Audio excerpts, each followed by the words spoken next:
is always somewhere. Drive a thing I don't know. We're literally going live now. We're live, so... Wait. Hello. Wait for it. Wait for it. Wait for it. And with this, boom.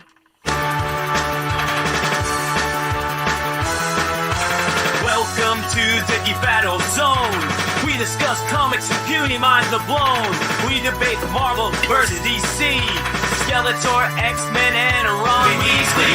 Judge David slams down the gavel and count dreams of Henry Cavill. It's a Geek Battle stream, nerd rage as we assemble our Geek Avengers team. Welcome to the Geek Battle party. We are the Justice League and our Batman is Marty. Say hello to Tim as movies are greenlit. Every new movie, Dad's already seen it. Xbox, Star Wars, and Star Wars Star Riders. He-Man, Star Trek, and David loves spiders. We battle as Morrow and Disney loves Blink. And we try to crown the Geek of the Week. It's the Geek Battle Show. Welcome to the Geek Battleground, where we use the Force and the One Ring is found. Cap is wrong about Resident Evil 6. And everyone watch out, cause oh shit, it's big. Gerald and Tim and Diz will try to win at the Geek Battle quiz. David and Dave will confuse their crew as they dive in the TARDIS of Doctor Who.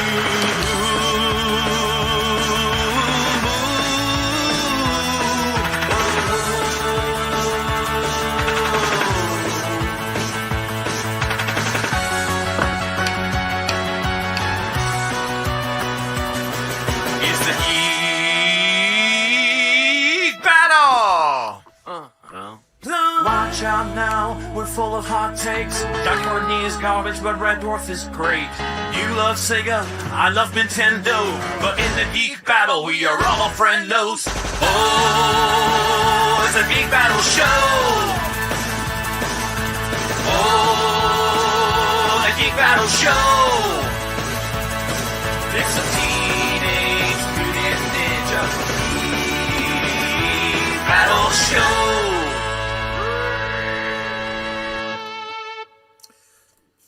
Yes, so hello, welcome to Geek Battle. Geek Battle has returned. It has been a while. I've had some family stuff going on. And guys, seeing you here now, it fills my heart with joy. And the only thing that comes to mind is that line that Lois Lane says at the end of Superman 2. What's been happening in the world? Because I don't know. So you guys are going to have to fill me in and all kinds of stuff. I know Thunderbolts is out. Haven't had a chance to see it. Hopefully will tomorrow. I know there's some new trailers out which we'll check out shortly. For the likes of Superman. I have caught some Doctor Who, but that is as much as I have seen with the entire world. So, with this, Dev, say hello to the people. Give us a random geek trivia fact. Hello to the people. My really random geek trivia fact is... James Gunn has completely reworked the DC universe and taken elements from before the extended universe and during and after and melded them into one universe. And you'll see in the upcoming trailers for Peacemaker and stuff that shows it's multiple universes. Okay, what? So, we will check out this trailer. We won't be able to have the sound on, which is obviously a part of it, with the classic Superman theme still intact. But you're saying that it's cherry-picking bits and pieces from everything that's come before?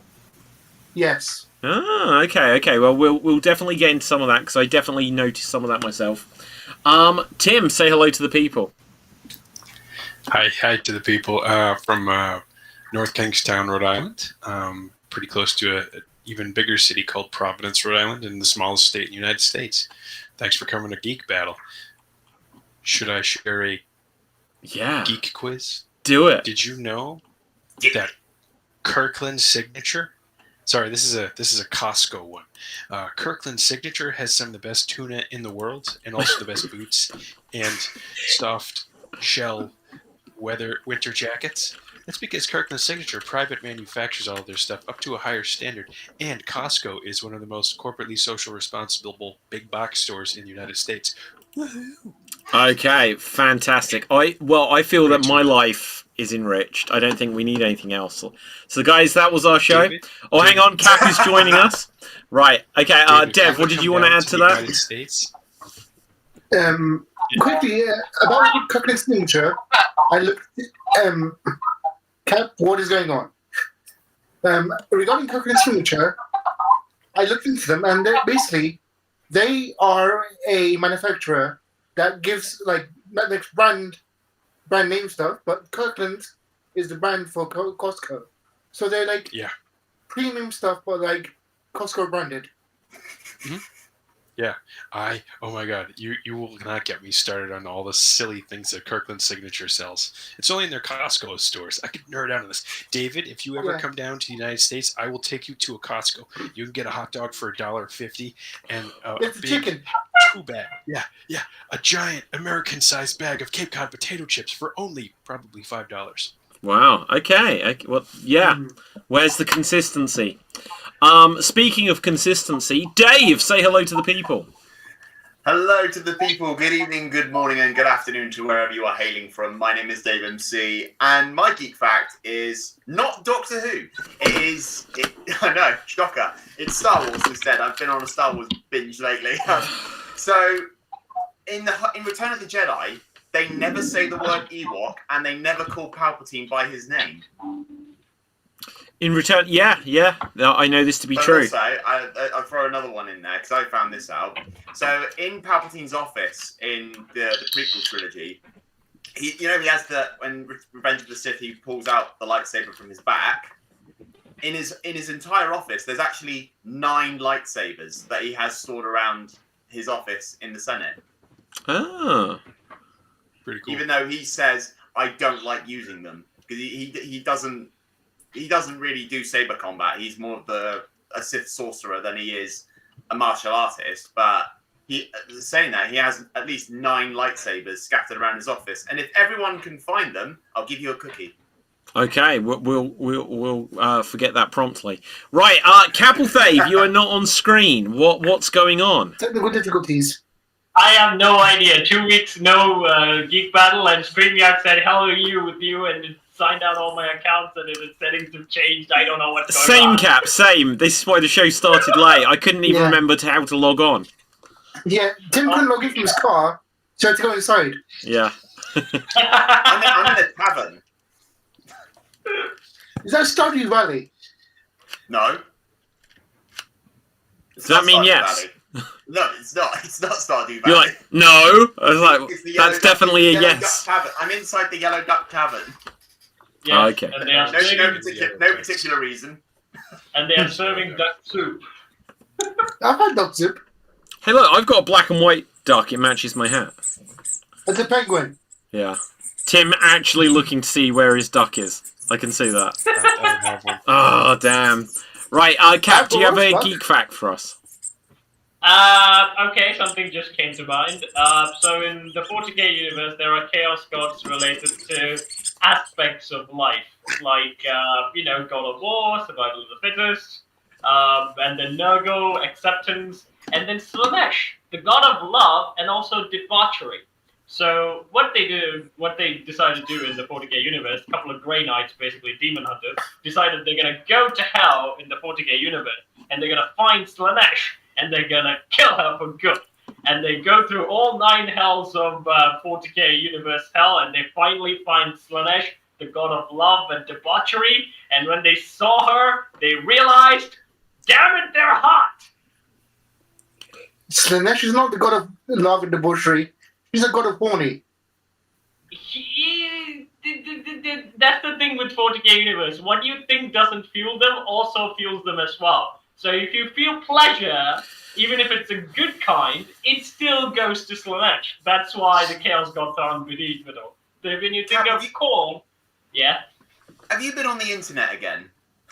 Yes, I am. I've been on the 40k Looking up internet. Slanesh porn. Get off the internet for a while, Cal. Yeah, there we go. So with the basic understanding of chaos is, they are basic aspects of whatever happens in the real world. So again, the god of war, Korn, even it's basically a representation of survival of the fittest. So if you like discipline, if you like going to the gym a lot, if you like to be committed, you are fueling Korn. even though you're not planning to. Corn? Yes. Yeah, children of. Tim? Blood for the blood god. Milk for the That's blood amazing. I have a question, Cap. Does that mean Yes. that when an animal reproduces or engages in reproductive acts, does that help Slaanesh? Does that Depends fuel on how- Slaanesh is? Depends on how psychically inclined that animal is. So the warp, basically another dimension that exists with the 40k universe, is basically made up of psychic energies. So when the Eldar do anything, they basically fuel it tenfold. They basically burst Slaanesh because they are very psychically inclined.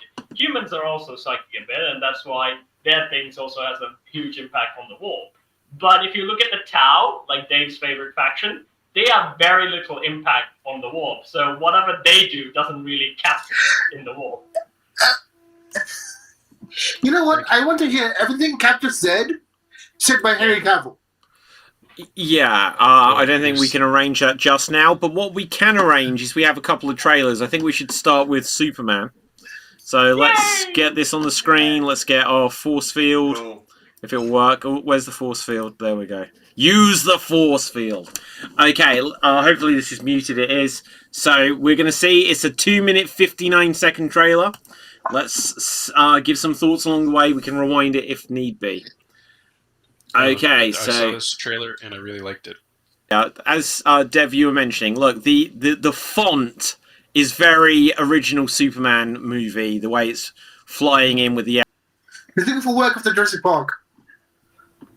I Yeah. think it's if the Superman, the Man of Tomorrow movie, that was basically, the parasite. It just got feeds into it and turns into some sort of dinosaur thing. Parasite's not in this movie, is he? Dunno. Not sure because like No, it's Wait, go back to the dinosaur, please. I want to see what it looks like. Well, it's not actually a dinosaur. It's a Godzilla. It's the parasite. It's like a giant Godzilla-looking thing. because, So like, is that I guess it's just. Wait, hang on 1 second.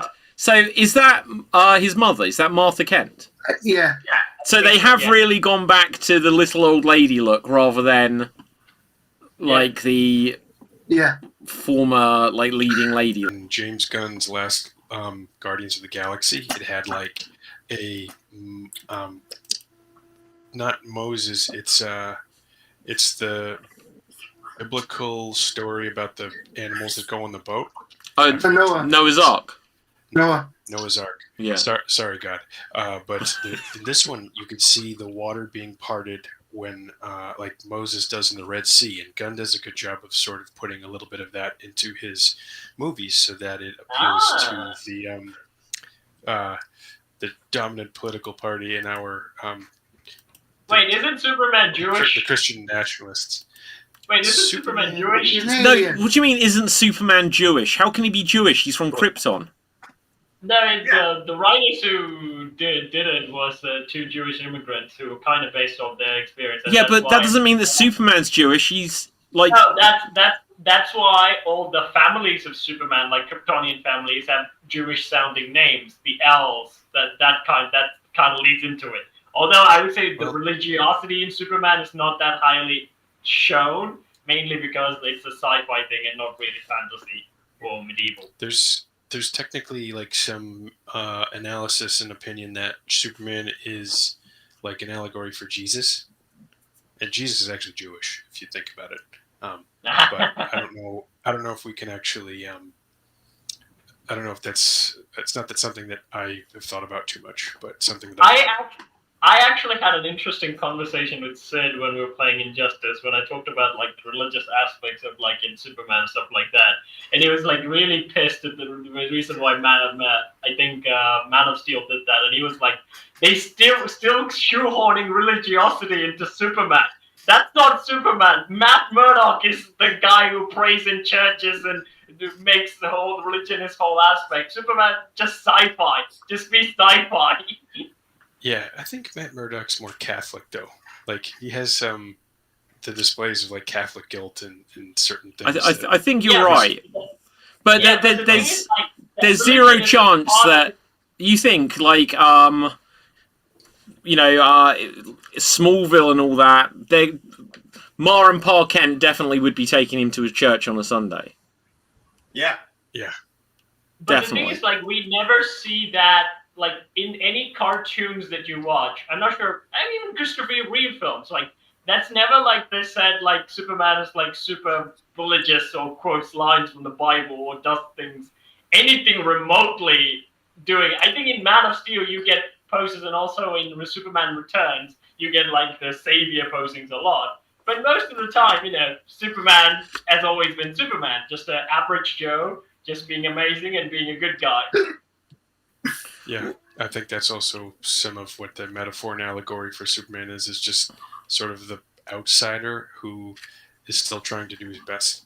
You know, he's an immigrant, technically, but he's a white-presenting immigrant. And I think that's, you know, something to discuss in 2025. But, you know, he's supposed to represent the best of us and, like, hope, from my experience. But also, like, with Superman, they want it, and it's always been the case of, you know, truth, justice, and the American way. So they wouldn't make him specifically one religion, so that he can represent for America, certainly all Americans.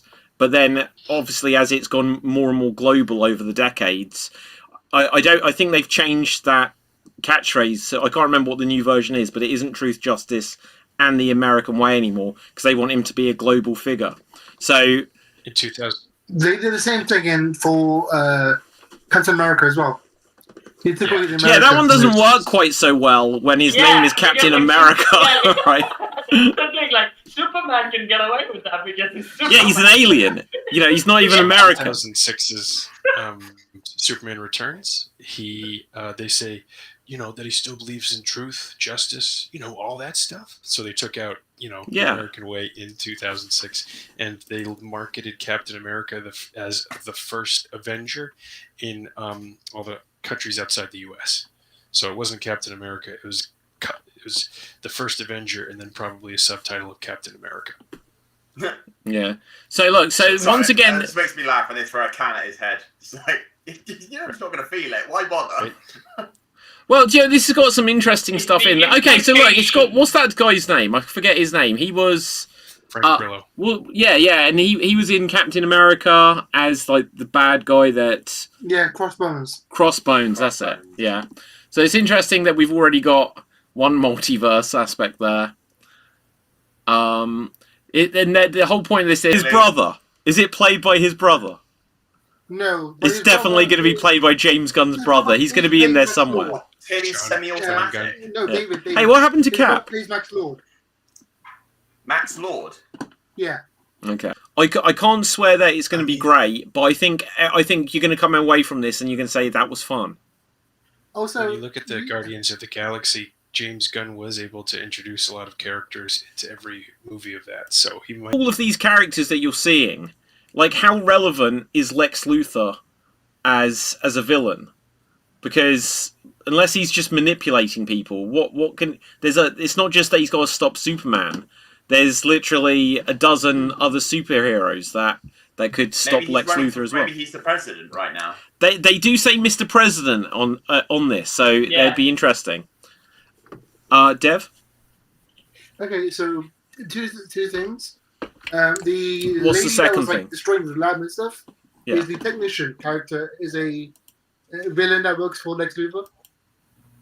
And you were saying that Frank Grillo was one of the first Marvel crossovers into DC, but Lex Luthor's played by the Beast.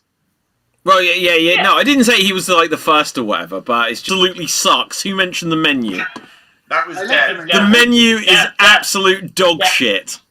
They don't even try to save themselves. They don't even try. It was okay. It's I like, liked it. I'm all resigned to the fact that, we're all going to blow up, or sorry, that's spoiler or something.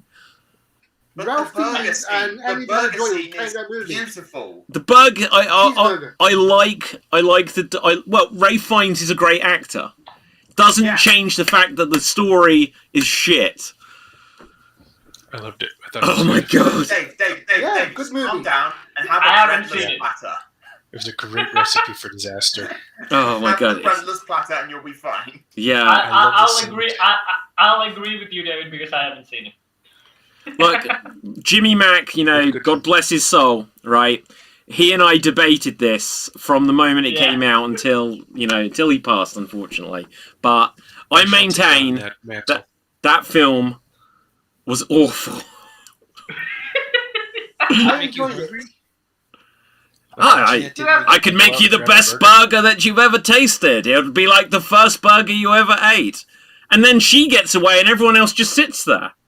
It's like, leave. I don't understand why. Why does he let her get away? No, I get that he lets her get away. Why don't the other douchebags suddenly make a charge for it as well? Because and why does all his douchebags. minions just like, well, we have to go down with the ship? They want to die for food. I'm just assuming. I'm gonna watch this again just so I can come up with a reason for why no one else left. I'm gonna Yes, overthink please, this. please help me with this, Tim. Right. I can't wait. I cannot wait. We should. We need to find it. We need to. I so wish that there wasn't this copyright issue. We should literally do commentaries for stuff. Do a Shimon kick and do it. Right. Okay. We do have something else in our arsenal here. I'll bring the beer. And hang on. What is this? Oh yeah, We had a bunch of Ironheart. stuff because the Marvel thing happened yesterday. Was it? What is the Marvel thing? Uprising? Yeah, Marvel had a launch event yesterday where they showed a bunch of stuff. No, did they? Did they? No, Right. Okay. I Let's. I've been basically out of commission for a long time. No, the 10-hour Doomsday thing was last month. No, not Doomsday. I thought they did the whole announcement thing a couple of weeks ago. Like they're announcing the 3 Avengers films because the Ironheart trailer came out today. 3? That's what they've said. They've got 3 Avengers movies. What's the third one? Avengers Doom, Avengers. No one gives a crap. No. Okay. Well, I'm interested to know. I know. Oh wait, is it the world something? Secret War. Yeah. Yeah, but we've known about that and Doomsday for forever. What's the third one? Refurbished. That is an excellent question. Well, okay, because the only thing I can think of, like, hands up here if you've seen Thunderbolts yet. Yep. Right, I haven't. I was desperate to see it today. It didn't end up happening. I'll probably see it tomorrow. So the spoiler with it, which I can say because I haven't seen it, this is the weirdest thing. They renamed the movie after its premiere, didn't they? Yep. Yeah. That's... Isn't that like the weirdest marketing thing? Like, the only other examples I can think of movies that got renamed is when the 2016 Ghostbusters came out, the reboot that was the female-led one.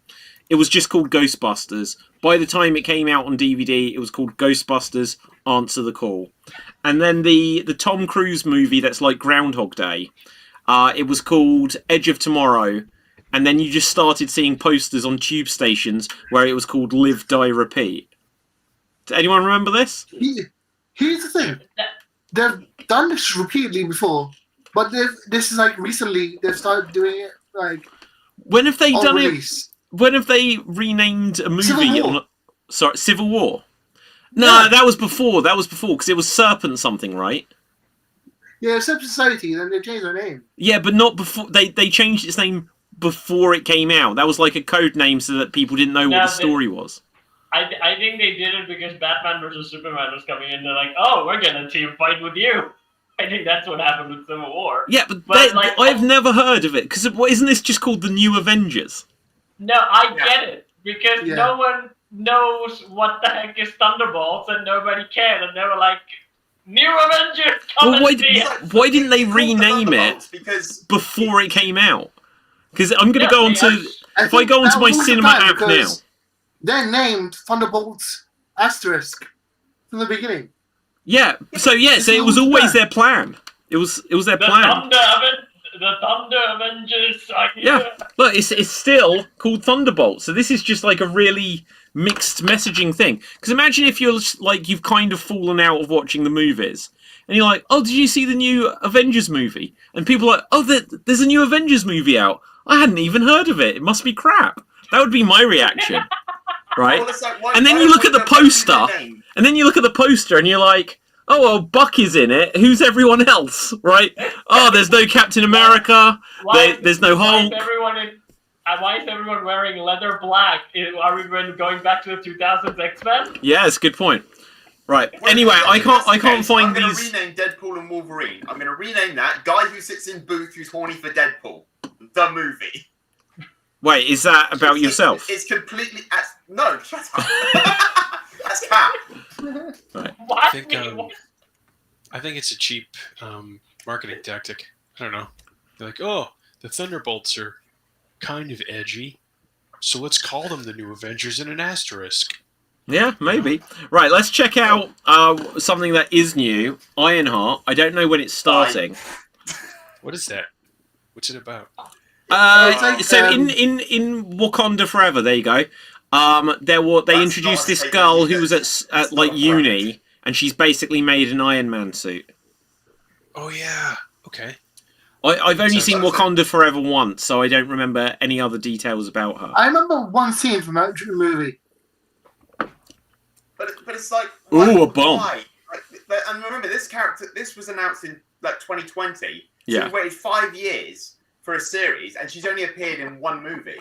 But that's Marvel at the moment entirely. We've only had Shang-Chi and the Eternals once. But look, she's like, oh, you're really smart. I'm just going to smash this and then break open a door. Yeah, because that proves Riri Williams' genius right there. I'll smash a window and then I'll break the door open. I mean, it proved for Paul Rudd. Well, isn't she getting ventilation when she smashes the window? I've got no idea. No, she just smashes the window on the inside of the lift just so she can break the door. Hey, it's John Lawrence from Hamilton. Oh, okay. I've never watched Hamilton still. I need to see that. Yeah, me The neither. thing is, like, he has been in other movies. He has been in the new Transformer, but like every time I see him, hey, it's John Lawrence from Hamilton. that's the only memorable role I can think of. But my overall I gotta problem check with out this trailer. Oh, hang on. So her internship abroad, and she was in Wakanda. Yeah, I watched this and I'm like, what's the story? I don't get it. Well, I'm sure we'll. Am I just thick that I just don't get it? You want to point it down? You want No, to point it down? it's a Marvel show, which probably means that you'll get to episode 7 of 8 before they reveal who the bad guy is. It's a show. It's a show, not. Is it a show? movie. Yeah, it's a show. Yes, a TV show. Wait, hold on. So they swapped. Arm Wars was going to be a show, and now it's a movie. And this was going to be a movie, and that's a show. Well, then why not just do Armor Wars? Because then you can have, like, bring back War Machine. Yeah, Arm He's, Wars. What is the deal? Okay, so War Machine, didn't he... Do you remember the story with War Machine in Secret... He's a Skrull. He's a Skrull. He was a Skrull for the entirety of Endgame. So wait, can this one walk? Like, can the human one? Wasn't it the Skrull who became disabled, or... The human one became disabled, but then when he was in treatment, they swapped him out with a Skrull. I think this is what happened. Marvel has messed up their universe a lot, and a lot of projects didn't go through while they were messing things up. And now what do I think what they're doing is they're bringing out the projects that were like kind of into the old thing that they were going for, but then they're just putting it out and changing the endings to fit the new narrative that they're going with. Maybe that's an interesting theory. So, what are they going to do to change this from what? Probably, I think this is probably going to go to the Kang, something connected to Kang. I think they're going to probably change that, and then everything's changed now. It's not Kang we need to worry about. Well, do you know, that might be a Kang. really good point, because that might explain why everything's felt so disconnected. Because in the last 2 years, if they've had to suddenly take out every Kang reference. I think they over committed on the TV shows and Disney Plus mainly for content, and they didn't realize how much each director were messing up their whole storyline that they really so hard to build through decades through movies. Yeah, I think that's a fair point as well. Like, a lot of the problems, obviously Loki heavily involving Kang, that that was because of the situation with Jonathan Majors more than the actual show. But WandaVision into Agatha all along just felt like a creative dead end. Yeah. But even if they had the actor, I think they would have realized that Kang as a villain was not working. It was. I mean, Okay, so Kang in everything except Quantumania was amazing. Yeah. wait, he was only in Quantum Mania. The other thing that he was in was Loki, and in that thing he did nothing but sit in a freaking chair. So does Charles Xavier, and you don't complain about him. Okay, so Because he dies every movie, Dave, so I can't complain about him. okay, let's just speak about that a the second. Loki series. Did you say you've not seen Loki, Tim? No, I liked Kang in the Loki series. I thought in Quantum Mania it was. Because, So again, Kang in Loki, He Who Remains, right? Technically, he wasn't was Kang. the chill one. He was the chill one. Yeah, he was After he was the doofus version that they'd got in season 2. That didn't work for me very much, I'll be honest. And then it was just like the ending where Loki's just like, well, I'm just gonna sit in a chair. There you go, and like hold every universe together. Just then we're just gonna ignore it. The problem is that if only they hadn't shot that scene at the end of Quantum Mania, and we've said this before, where every single one was Jonathan Majors. Like, if there'd been lots of Kangs and there'd been like 10 or 20 different people. Make Terrence Howard one of them. Could do. Right, bring him back in some way. Okay, imagine if say Terrence Howard, right? Imagine if like the Skrull version of War Machine, when they found the original one, it was just Terrence Howard. And he's like, guys, you didn't even recognize me.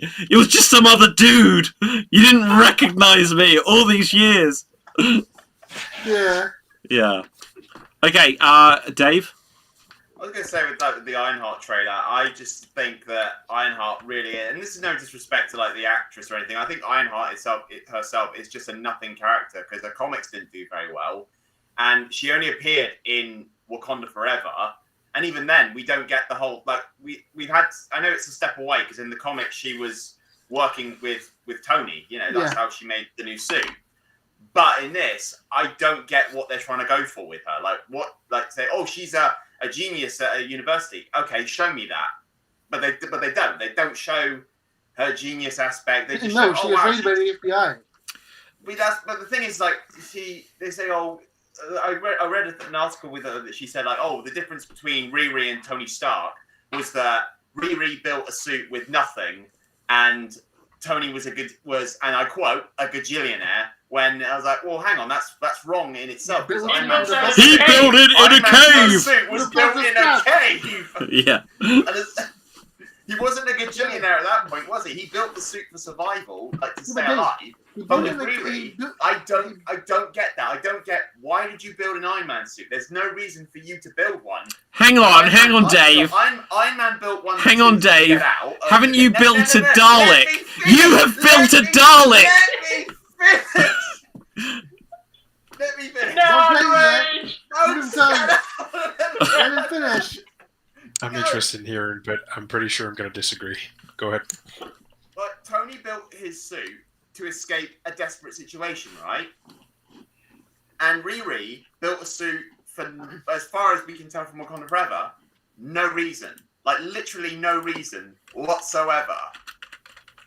And I just find that I'm trying to understand, like, with these new characters they're bringing out, I'm trying to understand what they're going for with these characters.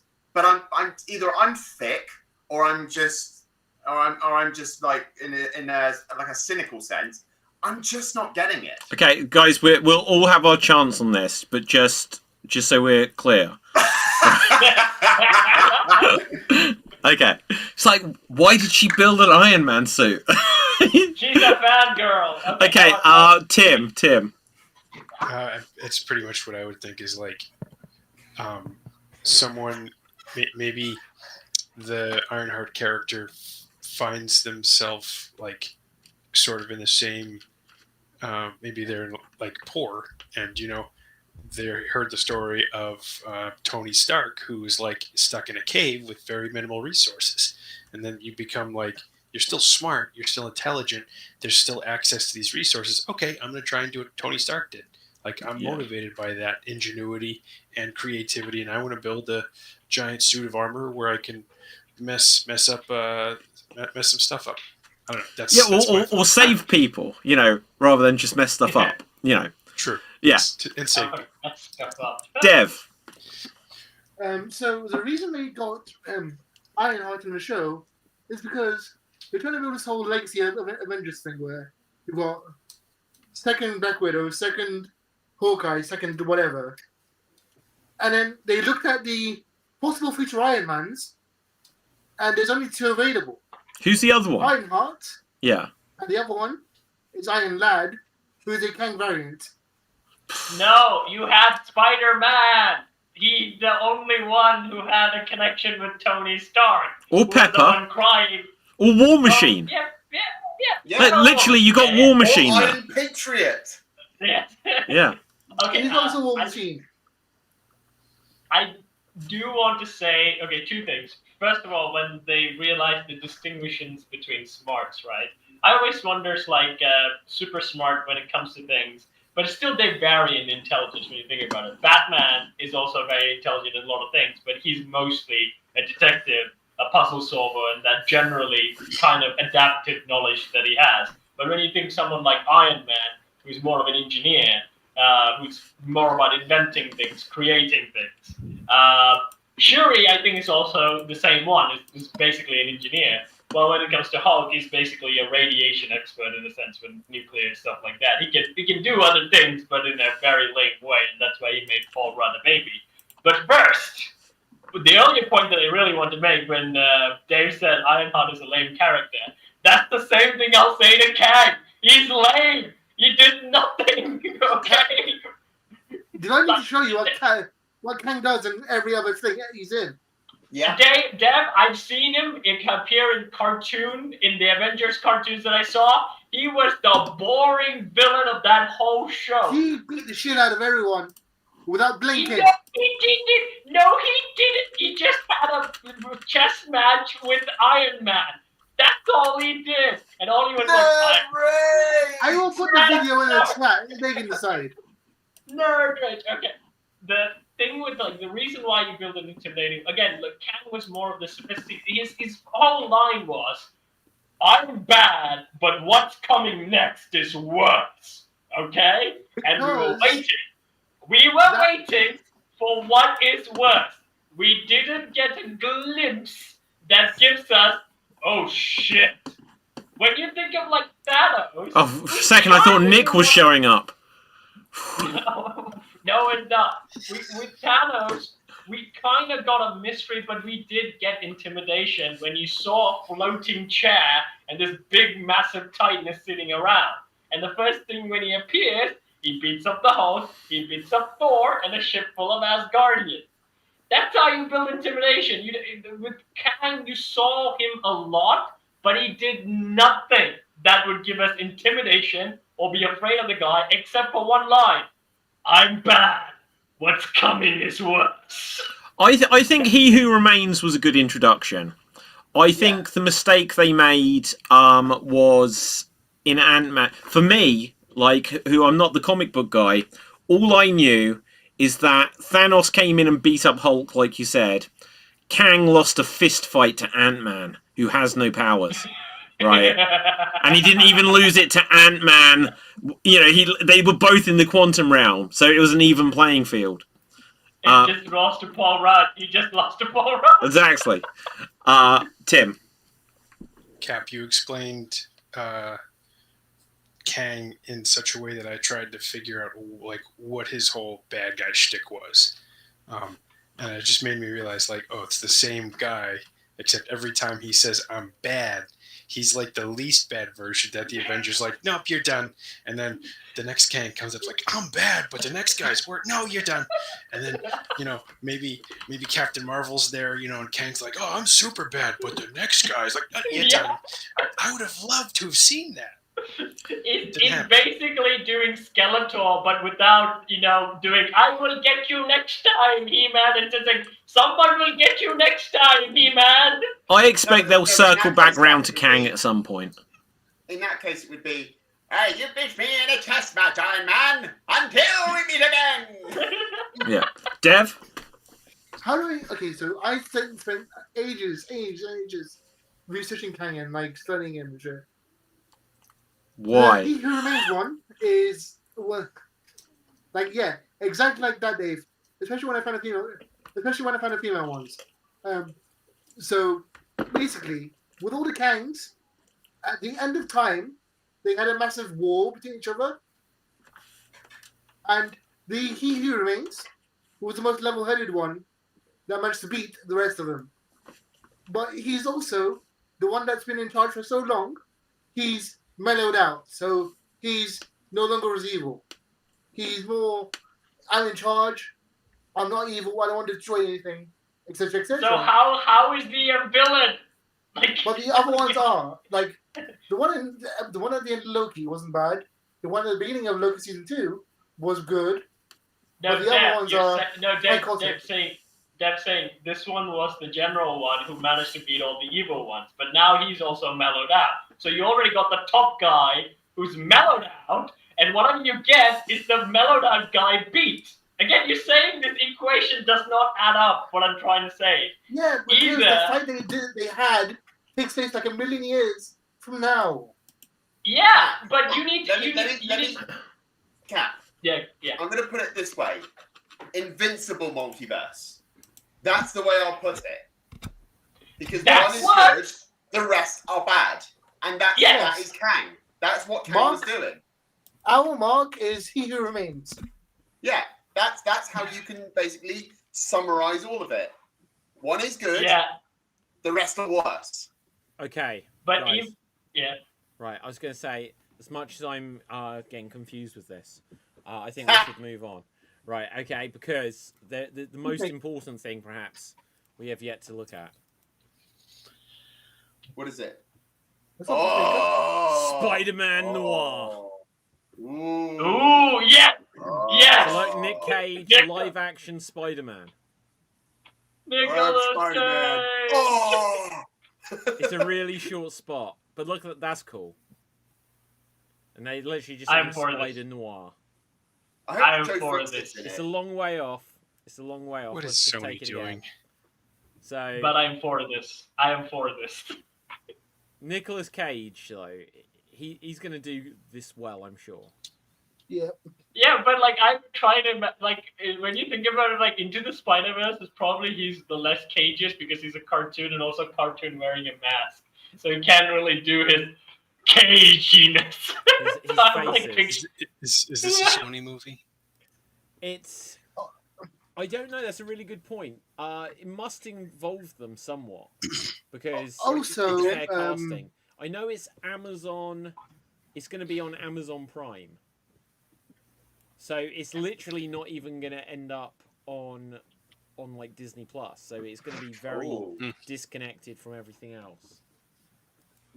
But this, in a sense, this is like kind of what the whole multiverse thing should have allowed us. Like, it shouldn't just be like, oh yeah, so we're going to bring in this like Moon Knight and Ms. Marvel and these characters you don't care about.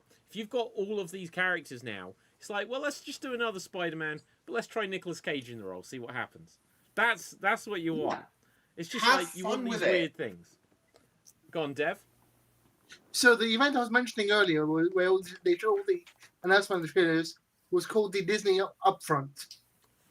And Okay. I just found it out because breaking news, they just announced Jessica Jones is in season 2 of Daredevil Born Again. Ooh.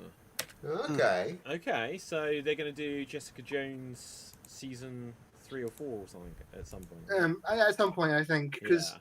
she's in Daredevil now. So it's the Daredevilverse now with Jessica Jones, Iron Fist, And Luke Punisher. Cage. Yeah. Okay, so yeah, so here were the announcements. Oh gosh, what's this? Right, so we got just go away pop-ups. Wonder Man show, trailers for The Bear. Oh no, this is just other stuff. Only Wonder Man was actually. Chris O'Donnell. Oh, who cares? Right. Robin. Yeah, exactly. I can't believe Chris O'Donnell is still a thing. Who? Chris O'Donnell Robin played from Robin Batman Forever. in Batman Forever and Batman and Robin. Oh. He had that amazing line where he was like, "Holy great Batman," and he's like, "The greats have holes in them." Oh. No one remember that? Oh, Yeah. It's this amazing line in like Batman Forever or Batman and Robin. I forget which one. Is he the Robin? Is he Robin? He was Robin. Yes. Yeah. Ah, okay. The movie with the bat nipples and bat butt. Yeah. Yeah.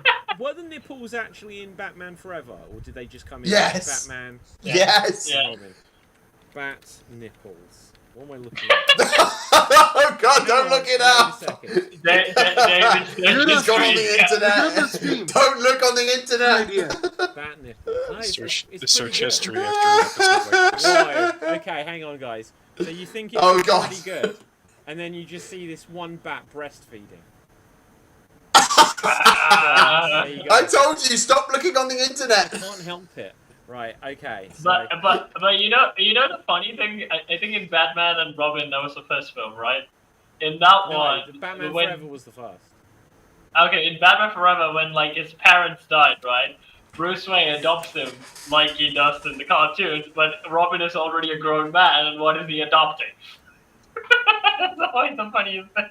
And the way he discovered the Batcave was like, Alfred, do you need anything, Master Grayson or something? And he's like, nothing, I'm just gonna play with the stairs, like some kid or something, and he just literally lands in the Batcave. God, I love the robot chicken, man. I love the Okay, robot I chicken need to stuff. check this out here, because it says there, interview with the man responsible for Batman and Robin's infamous bat nipples. Wait, what? Yeah, there's an interview about this. Val Kilmer, blah, blah, blah, blah, blah. What is there not quote? In the first one, they were just a little blob of clay. It was subtle. It was a blip. But for Batman and Robin, Joel Schumacher loved the nipples, so he said, let's showcase them. Schumacher wanted them sharpened with points. They were also circled, both outer and inner. It was all made into a feature of the Batsuit. I didn't want to do it, but he's the boss. So we sharpened it with a pencil sharpener. Is this erotica fanfic? Wow. Wait, I let me want call Alfred a erotica. second. Let me call Alfred a second. Boing. No, it's like, I want nipples that Jose can cut Fernandez. glass. Jose Fernandez, the costume designer responsible for the bat nipples. Jose, wherever you are, my friend. Oh my god, yeah, I Thank never looked you. at them in this much detail. But it's right, there's circles with inner circles. Why such... Why are we studying this? Where's, like, okay, like, I just need to look up the Batman Forever suit, because I couldn't remember. If It's they- the 90s. Yeah, Batman It's it. Forever. It's Let's the see. 90s. Does he have the nips? Does he have the nips? That should be the title of the video. Look, see, Just look, everyone look, goes, look, what are you look. talking about? His... Oh, look, so Batman Forever, Robin does have nipples. Yeah. But Batman doesn't. Imagine. No, think about it, right? Just think like Batman goes, Alfred, is my new armor came from Lucius. Of course, sir, but they have some unusual two things added to them. What are they? Nipples, sir. Nipples. Why? Nipples, Master Bruce. Okay, let's be Why? honest. Other than nipples aside, this is a really good version of the Batman and Robin costume. Do you agree? Yeah, I like Yeah. the suit actually. Yeah. Oh my god, hang on. That Yeah. A very Yeah. dangerous web page. What the hell am I on? Bat nipples. I'm getting like pop-ups warning me about this web page. Okay, I'm getting off of that. Oh, this is what you typed in on Google search. I Yeah, see. that- Yeah, David, don't worry, they will pop up. I bet they will. Better go incognito. Yeah. I think it is maybe I think maybe Robot Chicken should do this. But it's like they actually do something. They shoot out little tasers, nipple tasers. When a Batman is captured and someone's about to remove the mask, bat nipples activate. There's a multiverse. There's one suit that it does exist like that. Well, yeah, one of the things with this. Okay, so remind me, has anyone here watched Red Dwarf? Not No. recently. Okay, so Or in ever. Red Dwarf, the robot Crichton, he's like when he It doesn't there's go with an the age on his episode head. where he becomes human, like he gets put into like some like beam and he gets turned into a human, and then when he's like speaking to the main human in it, he's like so he's like, oh, so what's it like being human? He's like, well, my nipples don't work, and the guy's like, what do you mean, in what way don't work? And he's like, well, my left nipple was used for regulating my body temperature, and my right nipple was used for picking up short-wave radio. And he's like, no matter how much I twist it, I can't get Jazz FM. It's a really good line. So, Imagine that bad. Imagine that bad. this is what nipples can be used for. And on that note, guys, I gotta head out. But thanks for having Okay. us. I'm gonna go get some catch some radio tunes. Yeah, just like keep twisting it, guys. just Yeah, totally. Right. All right, love you guys. Have a good one. Take care, man. Oh, dude. Okay, Dev. Imagine. Have you guys seen that video of that award show where Schwarzenegger and DeVito are talking shit about Batman, and it pans over to Michael Keaton, Yeah. being like, "Come at me." Yeah. Yes. Yeah. In the Oscars, right? That was in the Oscars. I think so.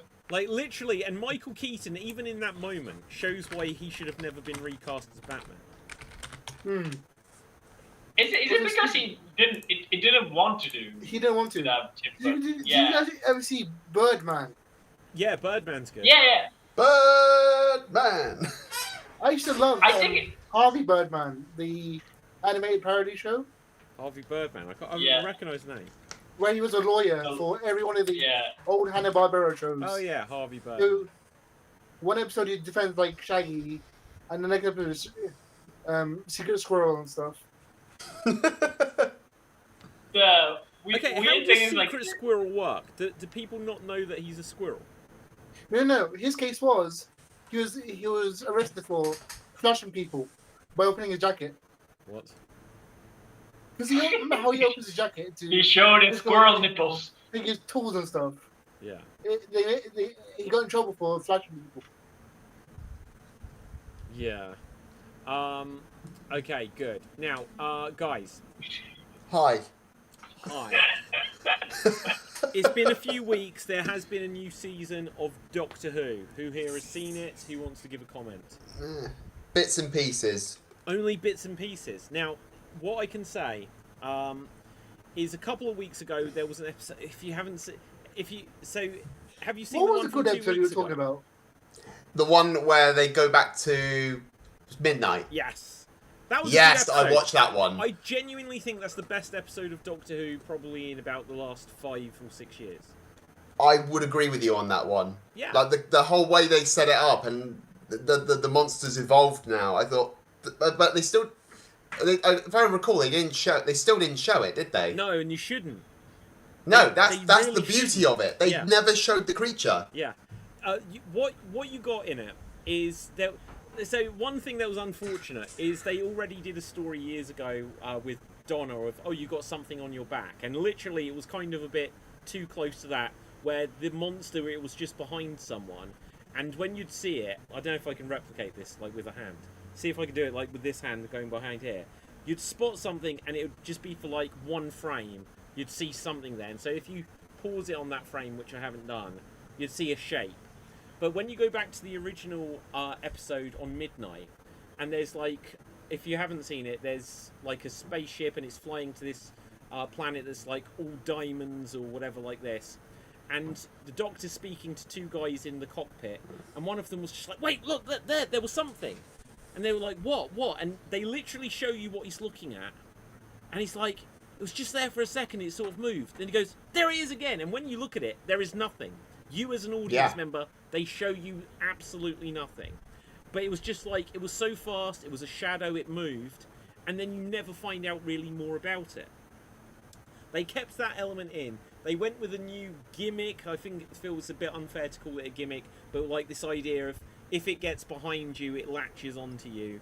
Whereas in the first episode, the idea is that when you say something, whoever it's latched onto will copy you, and then within time you end up speaking in sync, and then within time it ends up speaking your words before you. It was such a clever idea. I think they're stealing from SCP Foundation run literature. I can't comment on that, but I really wish at the end of this episode they'd just shown that was still a factor in it, because it could have been like, oh, it gets to that eventually. Or I wish that, because the thing of it's behind you didn't quite do enough for me. The Doctor still ended up crying, which is a major problem. Cries every single episode. Every single episode. It's meaningless now. Don't know why they do it. Is he chronically depressed? I don't know. Well, really the whole premise was when he separated from David. He was like, you know, you need to let go of your emotions. You need to let go of these things, and he has not stopped crying since he did that. Dave, is that why they do it? I don't know if that is the reason, but literally, Ncuti Gatwa says to David Tennant, you know, you need to let go of everything. The Time War, Rose, Sarah, all those people. You need to let go of all those things. That's what you need to do. And yet he has not stopped crying since we have seen him. Now, I do have to say that emotions, there's a range of them. There's more than crying. Know? Yeah. Exactly. So, it's a why sadness all the time. But I'm with you, David. I like that they went back to midnight. I mean, they said, what was it? It's like about 4,000 years or something in the future. The sun has gone out, and obviously the creature has evolved since then. So I can understand why they wouldn't want to go back to the whole it copies you, because it did. Because by the end, it did learn. Because in the end of Midnight, it kind of did already. It was stealing the Doctor's voice, so it was kind of being more human. So that would have been more disconcerting. Like, you don't know who it is, because it's starting to be a bit more human. Yeah, it could still be behind you, like the actual creature could be behind you, but it's learned in the amount of time between Midnight and this episode. Yeah. So I thought that was really good. They had an episode where it was a Doctor Light episode. Did you see that one with Ruby? No, I didn't see that one. I was like, okay. Oh, Ruby's back. I'm going to take a nap. Yeah. Wait, so they had an episode of Doctor Who with Doctor Who. Yeah. Have they gone back to normal now? Is the Doctor actually showing up in episodes? Is what, Dev? Is Ncuti actually in the episodes now? Well, he wasn't in that one. Like, the funny thing with that is that it's a fair criticism. In his first season, it was obviously only about 8 episodes long, whereas traditionally in the new era it's been about 12 episodes long. Yeah. You were like, oh, okay, so there was the 3 David Tennant specials, they counted towards this. But I think this season is 8 episodes long, so it's just they're making less now generally. But in the 8 episodes of his first season, Ncuti Gatwa had 2 Doctor Light episodes, which was insane. And now they've done 1 in this season. But I won't comment on the Ruby episode. What I will comment on is the episode that just happened. I did not follow it at all. I won't say spoilers too much. It was set all in a barbershop. That's like the concept of it. And hello. And it was really slow. And did you see Dave? Did you see this one? Of course I didn't. I'm not allowed to watch Doctor Who anymore. Oh dear. Right. Well, the only Why? I found it incredibly hard to follow. Except there was one scene though, where because there was the thing about the Doctor has to tell his stories because in this barbershop, the monster or whatever that's keeping people there wants people like when you go to the hairdressers, when you go to the barbers, you sit down and you tell your story, and this thing feeds off of stories. So these guys kept having to come up with stories. So they lure the Doctor there because he's got all the stories in the world, and they end up showing all of his past regenerations again, you know. And then there is just one scene where he speaks to a character that showed a new scene of the fugitive Doctor speaking with this character in the past, and I was like, I still don't understand who the fugitive Doctor is, where in the chronology the fugitive Doctor is supposed to have come from. Am I just rabbiting on and like people just don't give a flying shit whatsoever? And nobody cared but me! But me! Yeah, there we go. No, No. It's just like when Ashley was talking, I just asked like Dave question who took away Dave's TV privileges because he said he can't watch Doctor Who anymore. Yeah. Well, I will say, I won't go into too much detail, but it's just the fact that I did give him a chance. I gave Ncuti Gatwa a chance. You know, I always give the new Doctors, you know, and I just found myself not enjoying it so much. And of course, I did post reviews and that, and saying I didn't, you know, this is what was good. I didn't like this, didn't like that, and I did get a lot of heat from it. Basically saying you're not a Doctor Who fan. You're a bigot, you're this, that, and the other sort of thing. And it didn't help as well. I'm probably misremembering. It was either Russell or Ncuti Gatwa that actually said, not directly to me, but to everyone really, if you don't like it, go and touch grass. And I did, and it was very soft. Well, see, it's an unfortunate thing. One thing that's been unfortunate is because the last couple of Doctors have been big changes. First female Doctor. First black Doctor, even though he's not, because the whole point was the fugitive Doctor was. If you don't like the writing, people think that is for other reasons. Yeah. But the writing has really been poor. Like this one, The Well, I think it was called, was literally the best episode they've done in years. And it's because they've got a scary monster, really good atmosphere, and it felt like good Doctor Who. But I would say even from the Peter Capaldi or even late Matt Smith era, some of you really had to listen to exposition. Like when you watched, and I'm not saying this was like not the case in old Who, because that's where the whole joke of I've got to reverse the polarity of the neutron flow. It's just like they put into a bit of techno babble here and there, just to explain why you can do stuff, and then you have a sonic screwdriver that can do anything just to get them out of whatever situation.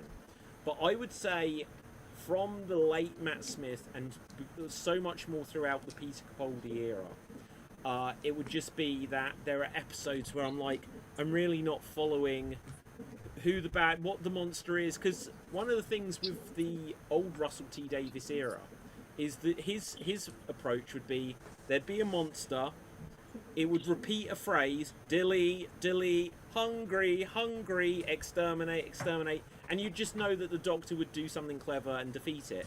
But then it started getting a bit trying to be too clever. Then in the Jodie era, it wasn't at all clever. All that Jodie would do, again, this is my take on it, Jodie's she'd have one monologue per episode, where she'd be like, but how did you reverse the force field? That's impossible, unless, no, you couldn't have. You connected them together, and she says something that makes no sense, that just suddenly means that something has happened, but you didn't see how it happened, you just have to accept that it happened. Random bullshit! That was absolutely every single Jodie Whittaker story, to the point that she met Time, that looks like her, and I still don't understand it. And then they got rid of every other planet in the universe except for Earth, which is still unresolved. And then they brought in the Timeless Child thing, which suddenly everyone was like, where does this Doctor fit in? They brought her back for like 3 seconds in the most recent episode, and genuinely, the dialogue didn't make any sense. I still don't know who she was or how Ncuti Gatwa's 15th Doctor now remembers being her. Like, honestly, the storytelling has become really, really hard to follow. I definitely agree with you on that one. Like, the story has got very complicated. And I'd say I'd somewhat agree with you in that somewhat near the end of Matt's run, and Peter Capaldi's first season actually kind of made it a lot darker because he was older and it made it a little darker. But then the series directly after that, complete 180 on that one. They made him Matt Smith, basically. Yeah. And I'm with you. It was the writing. It was poor decisions on the characters front. Having the Sonic be the key and answer to everything, and with the one thing that bothered me, the most thing that bothered me was having the Jodie Whittaker's Sonic saying, "Oh, I control Dalek technology now with a screwdriver." Went, no, because you cannot control Dalek technology with a screwdriver because they're constantly adapting They know how to defeat that sort of technology. So why you like for a reconnaissance Dalek that was on Skaro yonks ago makes sense because it would only have a certain design in its head. It wouldn't have Time War capable Dalek schematics in its head. So of course that makes sense. But for a Time War Dalek, having the Sonic disrupt them, no, you can't. No, Well, there's no way. Hey, Dave, I completely agree. I recently watched. Do you remember the Adipose episode? I love the There's a Thunderbolts. moment in that- That's so good. Okay, but hang on. But there is a moment in that where the Doctor's like controlling like a elevator or something, and when Donna gets on it, he's like, "Oh, it's fine. You know, they won't be able to do anything unless they've got an equal sonic device." And then she does, and it's like, Yeah. so this sonic device, which is defeated by just a sonic pen, it's like this cannot then defeat a Dalek. Yeah. Yeah, no, I agree. And then, like I said, I always give the new Doctor a chance. I watched Jodie's first episode and I thought, okay, well, this is going to be a fun introduction. I want to see where we go from here. But then I just felt like Jodie was trying to be... She was trying to be David and she was trying to be Matt. Yes. Not ignoring Capaldi, she was trying to be... Because every Doctor injects a bit of themselves into it. You know, like John Pertwee was an anti-authoritarian, so you saw that in his character. Tom Baker was bonkers, so he added that into his character. And like you saw elements, like when you get to someone like Sylvester McCoy, he's got elements of Patrick Troughton, but also having his own element of the Doctor as well. You know, they always add on to it. Yeah. So when will we have Commando Doctor? We've already had it. It's the War Doctor. Oh, Wait, was what he do like you mean by bringing to Commando Madagascar?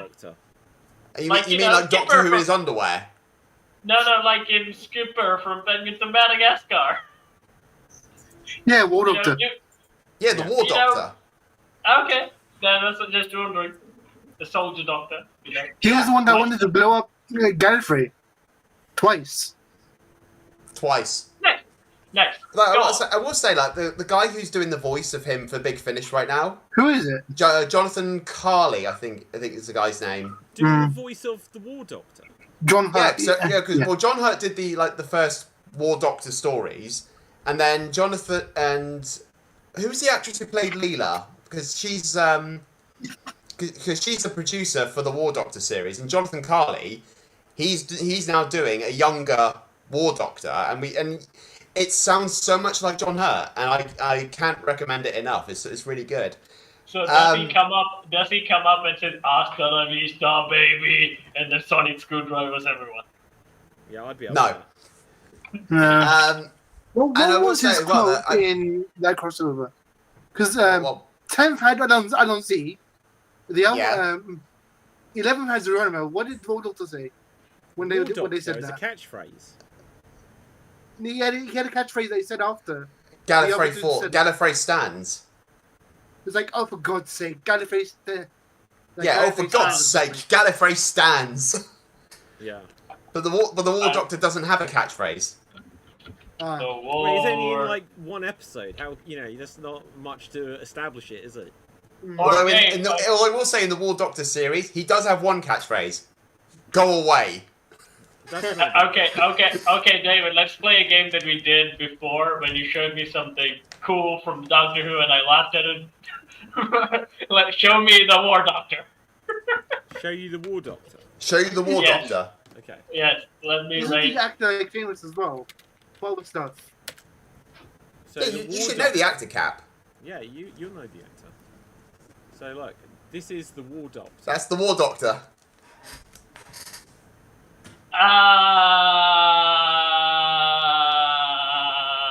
What? That's John Hart.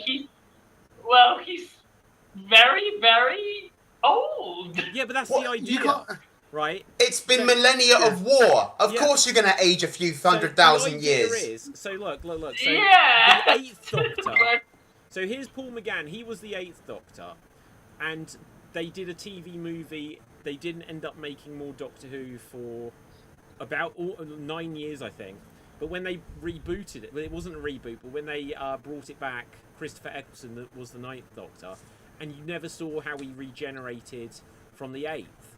when they came to do the 50th anniversary of Doctor Who, they came up with the idea, because Christopher Eccleston wouldn't come back, of what if there was a Doctor in between the 8th and the 9th that you never knew about, and they then made a 5-minute episode where you saw the 8th Doctor regenerate, but when it happened, they used archive footage of John Hurt from like a movie from the 1970s. He played the Elephant Man. He was the original guy that had the alien burst out his chest in Alien. Yeah, I put it in chat, Cap. Yeah, right. I'll put it in chat. So they had this clip of him, and then the idea for the duration of the Time War, he was the one fighting it. And the reason why he wasn't the 8th or 9th or 10th or numbered Doctor, he's the one that betrayed the name. So whereas he was literally going to be fighting with guns and stuff and everything that wasn't. Okay, and so in his first moment, his line is "Doctor no more." So Okay. the thing is, I was expecting something like Liam Neeson. No. Liam So Neeson basically, should how be do the you... Doctor. Hang on, How I'm do going you- to AI to imagine that. See, now that's a war doctor. I'm gonna get Now AI that's I a don't know war where you are, baby. Davros, but I will find you. And I will kill you. So how do I put this in ways that Cap will understand? So Doctor Who is usually the good guy. He helps people, right? But the War Doctor spent a few years being Homelander against the Daleks. I can actually sort of step on your shoes a little bit. So he does still kind of have that. He doesn't want anyone to die, but he does. He doesn't. He's willing to go to extremes to stop the Daleks. Although to Yeah, be so- fair, going Homelander on exterminate doesn't really seem all And, that bad. I'd like to add on to this. The War Doctor, I like to call him the War Crime Doctor because he's Explain. committing war crimes. No. Shooty Gat was the crying Doctor. No, war crimes is in. Oh, war crime. I thought you said war crying. Explain yourself. Mass Dalek genocide. Yeah, but that's It's all. demonetized. Technically, Isn't that twice that was now? Rassilon. Technically, that was Rassilon, not the Doctor. Rassilon ran away. Rassilon did not run away. Rassilon was revived for the Time War, like the Master Yeah, so was was the revived. Master. The War Master committed a more serious war crime than the Doctor did. Question. And my knowledge in Doctor Who is very low, but are we talking about the same Daleks and going around wiping everything, calling exterminate? Yep, same Daleks. Yep. Same Daleks. So my question is, who bloody fucking cares? It's not like the Dalek showing a baby to you and saying, "Oh no, we want a chance to live to raise this little Dalek." It's not the same story. That mega murder machine that goes exterminate. So that just reminded me of when the Missy nearly tricked the Doctor into killing Clara by saying, "Oh, she's just a Dalek." Mate, humans My can be Daleks? point still stands, Dev. That the Master committed more war crimes than the Doctor did. Yeah, but that's a Tuesday for him. Like literally, the Master activated a weapon that changed the entire Time War, and not for the better. Yeah, but that's why he doesn't have a day off. It's like a regular day for him. And No, that's what made him run away. So he abandoned the war. I do have a question, right? Things to like sci-fi things, like in Halo, you have the Flood. Yes. I'm guessing in Doctor Who, it's the Daleks. We always have this thing that endless hunger or endless thing that just want to destroy things. They don't have nothing. They're not multi-complex. They just have flawed programming, or they just overfeed. They have some sort of flaw in them that just want them to, murder or eat or everything, like the Tyranids from 40K. What's the point in wiping them out? How can you say, again, the problem is, how can you commit war crimes to the literal xenomorph? It's coming out of your chest. Because you have to live with the fact you have to nuke the entire nation. Yeah, but like the idea, like a xenomorph, it doesn't speak. So It's an animal. Yeah. Also, Okay, so Daleks are mega murder techno machines. They're not. They're You know, squids. How dare you? Hey, look, if leave anyone, squids alone. guys, if anyone can take on the mega squid techno machines, it is Doctor Who Liam Neeson. That would solve Doctor Who in a heartbeat. I want that. Look at that. Look at that that. makes sense. Look, that is what the Peter Capaldi one should have been. That frown, you know, that seriousness. That looks like Sirius Black from Harry Potter. No. No, he's the Doctor. No. Gary Oldman. It's not Gary Oldman. That looks exactly like Liam Neeson. Although I think Gary Oldman would also be. I'm not really sure how old is he now, but like in the 2000s, right? Like he played Dracula and stuff. I think he would have been a good Doctor as well, like darker one at least. Yeah, No. like, look, I think pretty much any really good actor would be able to do a good version of the Doctor. You know, I would love to see Gene Wilder as the Doctor. That would be freaking amazing. I play want serious, but then the humor as well.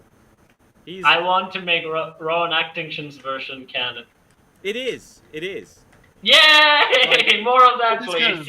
It's all canon now. Like, yeah, like there. I don't think there's a way for them to say that anything isn't canon with the Timeless Child stuff. Oh, fucking Timeless Child. I think the thing is, like, maybe guys, you should ask more about Doctor. I'll just show you how to make it cooler, like I did with Liam Neeson Doctor. Yeah. Okay. But again, no one has answered the Dalek question. So, are they the Flood? Are they the Tyranids? Are they Chaos? Or are they complex beings? They're the Terminators. Like, Skynet is my Terminator- dad, Ross. Okay, so Send them to kill everyone. Terminators are bad. So Terminators are bad. You know? Yeah, The look, Skynet no, is it's bad. not a war crime that they're defending themselves against, like the Skynet! invading aliens that will say that they'll keep going till they're all dead, basically.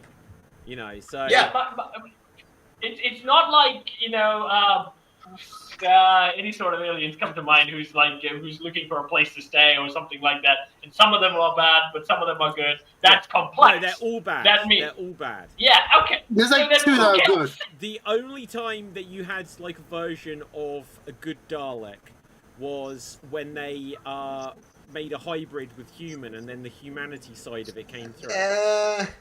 Well, go on. When else?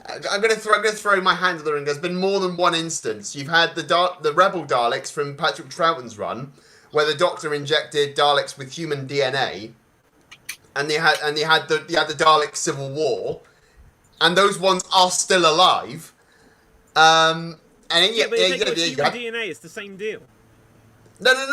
Daleks that are humans, that have the human factor in them. They're still Dalek, but they have the human factor. Well, then They wanted to know why they kept... No, let me explain. No. Then you had the human Dalek hybrids. Yeah. Then you had them, which were humans with Dalek DNA. Yeah. Right? And you got Rusty. Rusty was a good Dalek. Who was Rusty? You can't forget he was the one that the Doctor went inside of, and yes, you can take that in whatever context you wish. Right, No, okay. it was so because Rusty was attacked, and then he saw a star. Who saw a was star Rusty being with? Was it born. Matt Smith or Peter Capaldi? Capaldi. He was Okay, Capaldi. yeah, somewhat rings a bell. So they are complex beings. No. Kind of. If you've got a story like Genesis, you see where they came from, so they become complex. But if you're watching Remembrance, you'll see they're just going to blow everything up. There's the two. There's the psychology side of them, and then there's hang on, let's kill 1 everything. second. Right. Okay. Okay. Gonna. 1 second, guys. Right, you keep going. I'm gonna keep it going. Okay, keep it going. so my question is, when Doctor committed what Dev said, you know, war crimes, were the Daleks complex? or the Daleks were exterminated. It's twofold. It's twofold because the Okay, time that is complex. That is No, no, complex. the time- Devin's right. Here's the thing. The Time Lords. You could, whatever context you say this in, the Time Lords technically started the war when they sent the Doctor back to wipe them out, to basically, stop them from being created, or avert their creation, find weaknesses, or change their genetic development, and the Doctor was going to blow them up. That was the initial, the thing that started the war. But both sides didn't want the war to happen, and when it did, the Time Lords started it. Yeah. Okay, so it is complex. Okay, then Dev is right. Oh, it's Both Dev. times. Is this why you've been offline for the last 10 minutes? He's been looking for an Andy pose. He can wear it proudly. He can wear it proudly because he's right. Because again, my knowledge, I thought Daleks were just exterminate. But if they're complex, then of course war crimes are you can accuse the Doctor. Yeah, basically, he was doing things that Time Lords and the Doctor himself would never do. Yeah. Yeah. But the psychology side of thing, if you watch the classic ones, he sees Daleks, he's sort of giving them a chance, but then after with the Ninth Doctor, no chances. Guys, bear with zero me, chances for them. Bear with me here. I need to interject, right? We're about to be joined by the current Extreme Improv champion, Clint, who's just messaged me saying he needs to get in on this Doctor Who conversation. Hang on. Clint, we'll get to you in 1 second. We've had another interruption. Oh shit, it's Nick. So we have a full house. But Nick, I know I said the thing. But Clint, you're joining us for the first time. You have something, Doctor Who, say hello to the people. Well, first of all, I want to thank David for this, because this is amazing. Oh yes, you're welcome. This You're has very been welcome. fantastic. I wear this everywhere, and people are like, what the hell are you wearing? Cap, you're asking, are the Daleks complex? David is saying, someone said yes, someone said no. If you wanted just a very broad idea of what the Daleks are, they're Nazis. Not Nazi Germany Nazis.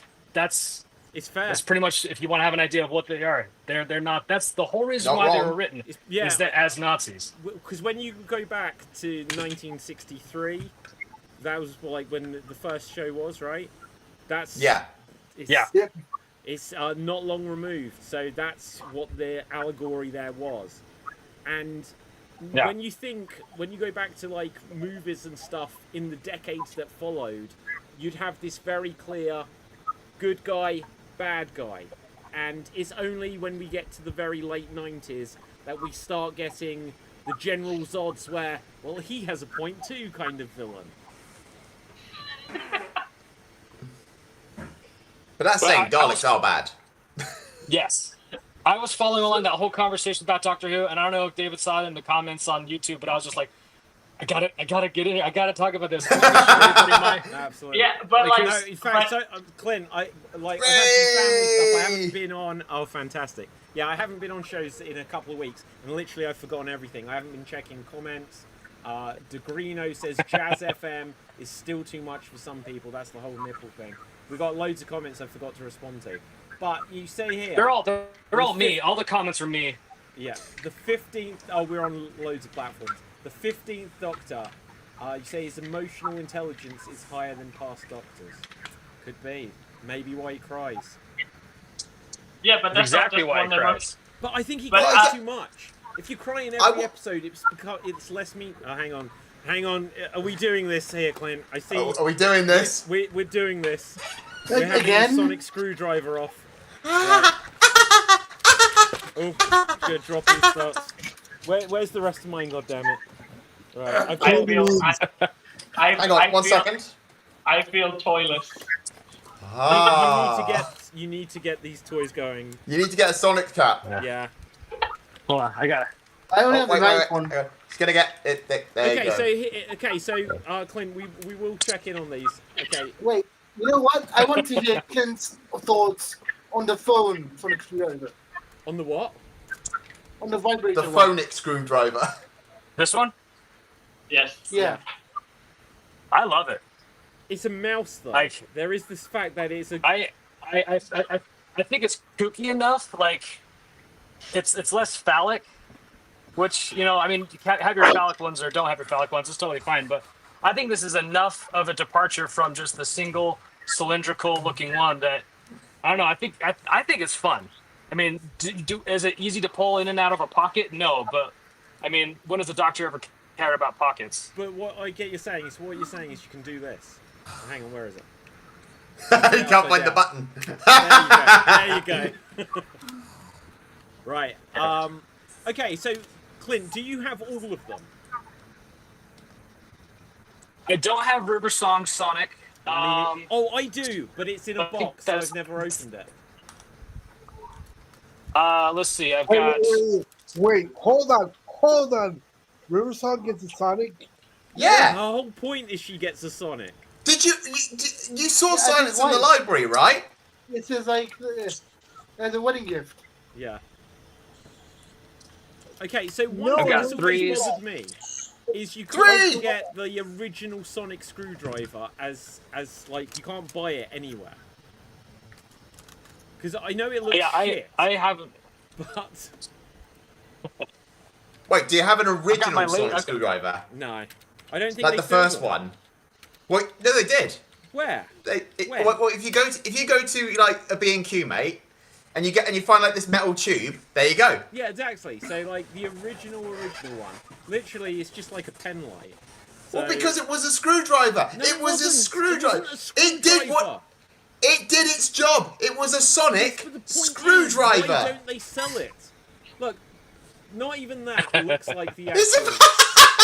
It's just a biro next to it. Yeah, look, but yeah, so Why am I even here now? Oh, wait, it's between Nine and the War Doctor. Was that the Sharda one? oh, hang on, let's have a look. Was that the Sharda screwdriver? I gotta dip out, but I'll be back in 2 seconds. Okay, yeah, you do that. You do that. Clint is literally going to go and buy a Sonic. Right. Okay. Nick, whilst you're here, how are you? I'm good. You have a geek fact, actually. Thank God. Wow. I'm gonna go now. Bye. What? You just said you've got a geek fact. So Dave Mr. Dave MC can attest to this. The Disney point is with 2 fingers, as you know, right? The Disney point. You know why it was designed like that? Because Mr. Walt Disney was an avid smoker, and when in a lot of his pictures, they cut out the cigarette. So even though he's holding a cigarette in most of the pictures, because it's Disney and they have a very strict no smoking policy anywhere in the parks, they just said, "Oh no, that's how he pointed at things." Do you know what? Like, I think this is an urban legend because when you if you remember when Bill Clinton was the U.S. president, he would never directly point because it was seen as threatening, right? Right. That, and also because it smelled of certain things. So they'd always have it so politicians would just point with their thumbs. Like Tony Blair did it, he'd point with this, da-da-da-da-da. Whereas you're definitely the end of Invasion of the Body Snatchers. That's the idea. Okay, is that your intention, Dave? That was the idea. Okay, because I'm going to bring that up because you had it absolutely spot on. Wait, which hand is that hand, isn't it? I can't remember, to be honest.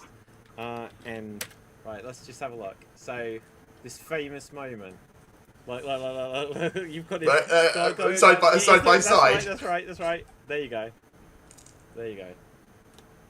I'm not gonna lie, we don't speak about that film enough. That is just one of the best. Oh my god! It's just one Clint, of the best. you don't even realise what you've done. Clint, You don't even realize. Whoa! you're in a car. So earlier, I don't know if you saw Tim. Tim is always in a car. Tim is always in a car. Oh, now we're getting an echo. Yeah, I gotta pick up my kids. Kids are Sonic screwdriver. The kid's Sonic screwdriver. Yeah. There was a time early in my doctor, like when I first started watching Doctor Who about 15, 20 years ago, that I would carry around one of my sonic screwdrivers with me everywhere I went. And when I would get on the train to like go up to work, I would press the button to open the door like before we got to the stop, and then I'd take out the sonic screwdriver and I'd just hold up to the door for it to open for me. That's amazing. I need to start doing that. That's amazing. I'll do it in France because no one knows what Doctor Who is here. How does no one know what Doctor Who is in France? It's not a thing. Oh It's my not a God. thing. Why are you out there? Oh my god. Why are you out Because I'm married to a French person. I'm gonna be there next month. That's No, secretly James French. Shut up, cat! We're getting epic echo. It's, Echo! When you hear an echo of yourself like on a time delay, and then it makes it impossible to speak. Sorry, say that again. Exactly, it's that. Yeah, Dave, I will be in Paris next month. You'll be in Paris next month. Yes. Make sure you get a number. Clint, I think the echo's coming from you now you're in a car. If you want to say something, give a wave and I'll unmute you. okay. Is this better? It is. Okay. Hello? Yeah. Oh, okay, that solved it. There you go. Did you Sonic it? I did. Yeah. I did. Always the way. Oh, Sonic! the cure all for everything. Yeah, absolutely. But the thing is, like, we still haven't solved this whole thing of Clint's appearances. That are they complex? Are the Daleks complex? No, they're They're just evil. Daleks are They're evil. embodiment of evil. They can be. Thank the beautiful- you, Clint. The beautiful thing about the Daleks is that they don't have to be. I'd say, Clint, maybe you agree with me. I think Davros is more complex than the Daleks are. Yes. Yes. Yeah, I absolutely. agree with that. So Because in the Davros audios, he didn't come up with the idea. Mm. In the audio, Yeah, that which is doesn't canon. count. It is canon. No, He it didn't shouldn't come up be. with the idea. Look, just because they brought in Paul McGann and he'd only done one episode, so they let him say the name of his other companions, doesn't mean the rest of it's canon. It is. Oh. The audio stuff, the audio Time War stuff is canon. I have heard that those are considered canon, but to the general Doctor Who fan, which I'm probably a little bit more above that, like I have never heard or listened to any of the Big Finish, so I have to just kind of like go off of what I've watched visually. Yeah. But I mean, I do like the idea of Davros not having come up with the idea himself. That just makes it even more. That makes him even more complex, which I think is kind of a neat idea. Don't mind me. What was that, David? What was that you said? I'm sorry, Dave. I didn't think it was canon. Oh, No, your apology is accepted. Your apology is accepted, It's David. literally, it's not canon. Just because Paul McGann was like, oh, you're bringing me in for 5 minutes to regenerate me, so I'm going to be like, oh, thank you, Wait, is Paul McGann not Jenny, canon? Who whatever the names are. Like, who cares? So you're saying Paul McGann isn't canon anymore? No, I'm just As a saying person. that He's just not because real. he said that one thing. Look, so in The Timeless Child, they showed all of those other Doctor faces from the Tom Baker Brain of Morbius episode. Are they canon? Because their faces, Timeless they Child could be isn't faces of canon. Morbius. Moving There on. were two. Because There the were Timeless two. Child, There were you two meant Time that Lords they on were there. now- I say this to everyone. I go, oh, they're the Doctor's faces. No, there was original intent for it, but Morbius was also attached to the machine. Wait, so they the could have original been intent his. is- The only face of Morbius Shut your face. is Jared Leto. But then when they showed them in The Timeless Child, why would it show that? Why would it show Morbius's face in The Timeless Child? Obviously, that's confirming it was the Doctor. Go on, Clint. Also, remember in last season of Doctor Who, when what's his name was scanning 15th Doctor, this showed the Schalke Doctor as well. Yes, absolutely. But I Hang on I mean, 1 second. Or did it show the Curse of Fatal Death Doctor? that they should have done that. It was the same guy. So he was the Doctor twice. So I think Oh, because okay, they didn't yeah. show him as a cartoon, it canonizes so that Rowan Atkinson and Joanna Lumley and Jim Yay! Broadbent are also doctors. Wait, Yes! Dr. Bean? Yes. Dr. Bean. You're telling me that Mr. Bean is the doctor? Yes. Yes, yes, Yeah, Nick, yes. Isn't And that, Hugh Grant a doctor as well? other than the Weeping Angels, that's the only Doctor Who thing I've seen, and I really, really like that. You should watch more, Cap. You'll like it. I don't watch Doctor Who. I've got him watching Once Upon a Time at the moment, so I'm waiting to hear back from him on that front. Literally. Why? Okay, so Stephen Moffat, who would go on to be the look showrunner, at wrote that. this charity special of Doctor Who, where the Doctor starts off as Rowan Atkinson, and then he regenerated into, I believe, Hugh Grant next, or maybe And then Yeah. the lady. yeah, and then eventually Then- he becomes Joanna Lumley. But it's Yeah. actually a pretty good story. Other than So- the fact that It's they really Let me get good. this wipe straight. out so many. Loki was Doctor Who. Yeah, Loki was Doctor Who. I will say that my favourite joke in it is where the Master falls down in the pit and it takes him 900 years to climb out every single time. Yeah, and also, okay, hang on, look, shout out, Jonathan Pryce as the Master, epic casting. Yeah. Canonize it. Go on, Clint. Have you all seen Extras, Ricky Gervais show? Yeah. Is the episode that he was in as one of the monsters, is that considered canon? Ricky Gervais, extra. What, in Doctor Who? No. There's an episode of Extras where he plays a monster on Doctor Who during David Tennant's first run. I don't think so, because that's Wow. in extras, not in the other way Not around. in Doctor Who. Oh, sorry. That's not canon. Yeah, but because audio it wasn't stories that in are attached to Doctor it. Who. Ah! You know, I want Michael Sheen in the David Tennant Doctor Who episode. What's that again? Sorry, Dev? I want Michael Sheen in a David Tennant Doctor Who episode. No, to be honest, like, I'm not the biggest Michael Sheen fan. Who is he? They're He great played together. They are Kenneth really great Williams together. in a film about the Carry On Stars once. I wasn't named. Wait, I want to see that. I have a question for you, Go on then, Nick. Mr. Clint. How would you feel if they would have cast one time an American actor to play Doctor Who for like one episode? No, They we've done did. that before, Nick. It's not happening. Right? No, Yeah, it's okay, never go on, gonna happen. Clint, let's hear your take on that as an American. I don't think so. No, I mean, I'd be okay with it. Obviously, as an American, like, oh, cool, an American's playing Doctor Who. I don't think it's necessary, and it actually kind of would be a little bit. As an American, I think it would be insulting to British people to have an American play Doctor Who, especially since Doctor Who is not as popular here as it is in the UK. Like, I'd be like, what? That's weird. There's so many other actors that could do the Doctor. You don't need to throw in us idiot Americans. We fuck everything up anyway. Don't give it to look, us. I would take Nicolas Cage as Doctor Who. You know what I would Yes! accept? Yes, I am for this. He just sets out the TARDIS and sees a Dalek for the first time. Just I oh. Idris Elba with an American accent.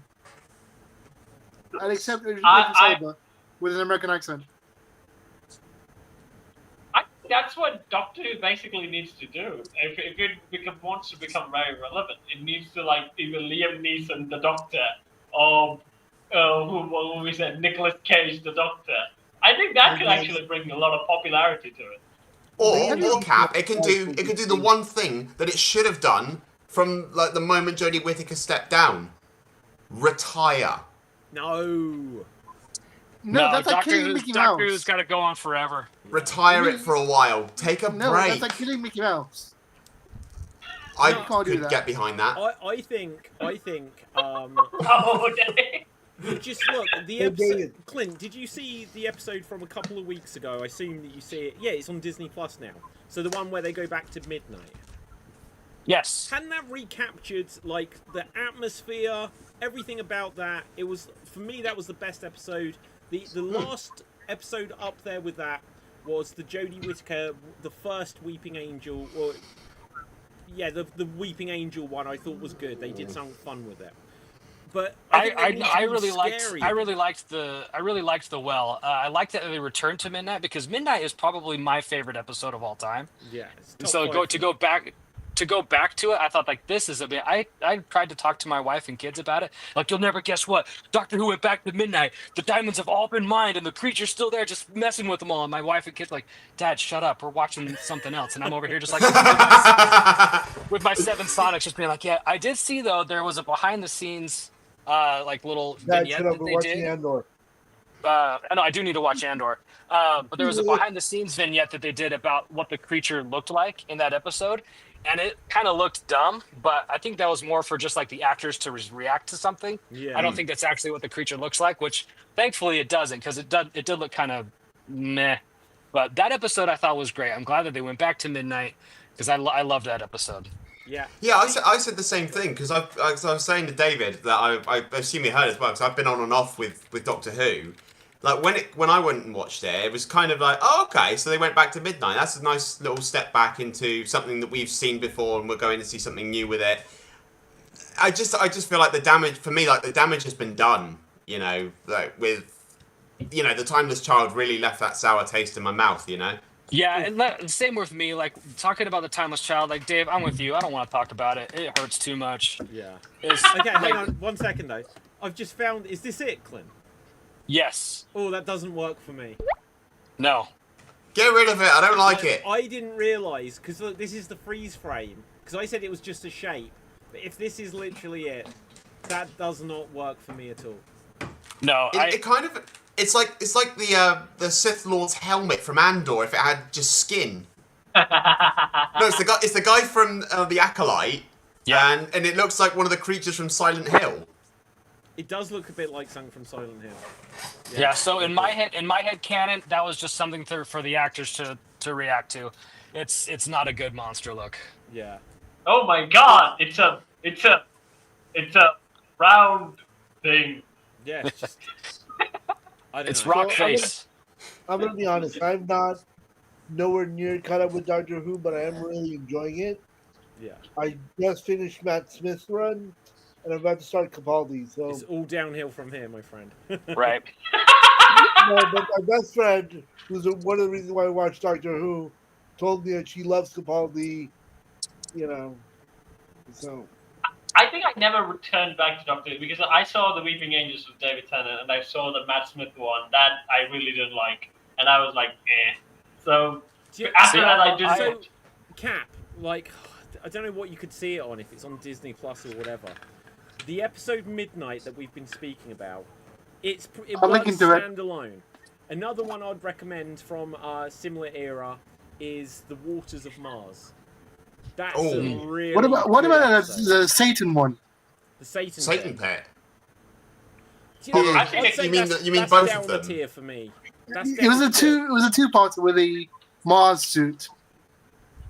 Yeah, Yeah, the they Impossible, bring the the Mars Impossible suit Planet bunch and a then lot. the Satan Pit. Yeah. I also would recommend The Unlikely Astronaut. The Impossible. Oh, the Impossible Astronaut. Yeah. The Impossible Astronaut, thank you. Ooh, so the Midnight episode is with David Tennant. I Yeah. think I'll enjoy that. Yeah. Yeah. Okay. What is the other one you recommended? Midnight and, something but about. like the two-parter Silence in the Library. That's really good. Like, I love the monsters because, like, okay, so tiny spoiler. So blink is you can't blink, so you're now scared of blinking. You're worried about Yeah. statues. Silence in the Library, it makes you worried about your shadow, right? The Waters of Mars makes you worry about water. The simplest ideas are the most effective. Clint, this it's is how behind you you. do- Clint, we just saw it. It's behind Look you. out! There is the monsters behind you.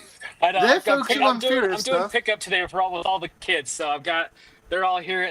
I'm picking up 2 more. They're all in here with me. Just carpooling. Yeah. So, We guess like for me. well, I don't know if I shared this with you guys. Sorry. I don't know if I shared this with my friends here on Geek Battle. Yeah. But across the street of my house, there's a fountain that has 4 angels in front of it. And then the first time I saw Blink, my girlfriend dropped me off at the house after watching it, and she was like, oh my God, there's 4 fucking angels right here. you're probably dead. Yeah. Talk to you later, babe. Love you. Okay, guys.